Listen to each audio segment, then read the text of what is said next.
IPL 2025 match number 14 royal Challengers Bengaluru versus Gujarat Titans. ఈ రెండు teams మధ్య ఒక బిగ్ మ్యాచ్ అయితే జరగబోతుంది.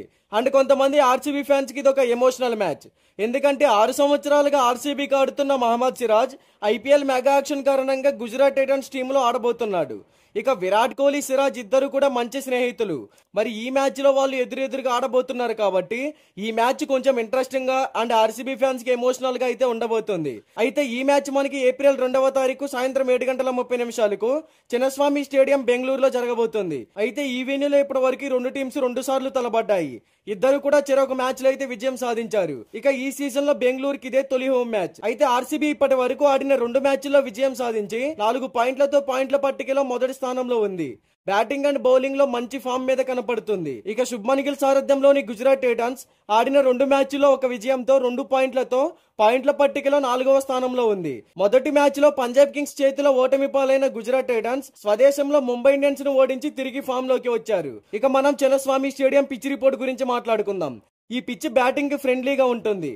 బ్యాటర్స్ నుంచి మంచి స్కోర్ అయితే మనం ఎక్స్పెక్ట్ చేయవచ్చు. వేగవంతమైన out field and short boundaries వల్ల ఎక్కువ స్కోర్ ని రాబట్టగలరు. అయితే కెప్టెన్ టాస్ గెలిస్తే ముందుగా బౌలింగ్ చేయడానికి ఇష్టపడతారు. ఎందుకంటే ఈ వెన్యూలో లక్ష్యాన్ని విజయవంతంగా ఛేదించడానికి సులభతరం అవుతుంది. అండ్ పేసర్లు అయితే తమ పేస్ ని మార్చుకొని కొత్త ప్రణాళికలు అమలు చేస్తే మంచిగా ప్రభావితం చేయగలుగుతారు.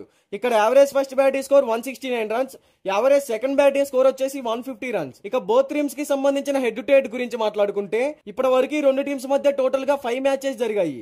అందులో royal Challengers Bengaluru 3 matches win అయ్యింది, గుజరాత్ టైటన్స్ 2 మ్యాచెస్ విన్ అయ్యింది. సో హెడ్ టు హెడ్ లో ఆర్సీబీ టీమ్ దే పై చెయ్యి. అలాగే ఈ వెన్యూ స్పిన్నర్ల కన్నా పేసర్లకి వికెట్ టేకింగ్ పర్ఫార్మెన్స్ చేయడానికి సహాయపడుతుంది. ఒక హై స్కోరింగ్ గేమ్ అయితే ఇక్కడ మనం ఎక్స్పెక్ట్ చేయవచ్చు. ఇక బోత్ టీమ్స్ కి సంబంధించిన ప్రాబబుల్ ప్లేయింగ్ 11 గురించి మాట్లాడుకుంటే Royal Challengers Bengaluru playing 11 openers గా Virat Kohli, Phil Salt, one down లో దేవదూత్ పడిక్కల్, నెంబర్ 4 లో captain Rajat Patidar, number 5 Liam Livingstone, number 6 Jitesh Sharma, number 7 Tim David, number 8 Krunal Pandya, number 9 Bhuvneshwar Kumar, number 10 Josh Hazlewood, number 11 Yash Dayal, impact player గా Suyash Sharma. Gujarat Titans playing 11 openers గా Shubman Gill, Sai Sudarshan, one down లో Jos Buttler, number 4 లో Rutherford, number 5 Shahrukh Khan, number 6 Rahul Tewatia, number 7 Rashid Khan, number 8 Sai Kishore, number 9 Kagiso Rabada, number 10 Mohammed Siraj, number 11 Prasidh Krishna, impact player గా మహిపాల్ లోమ్రార్. మరి ఈ రెండు teams లో ఏ team గెలుస్తుందని మీరు అనుకుంటున్నారో కామెంట్ చేయండి.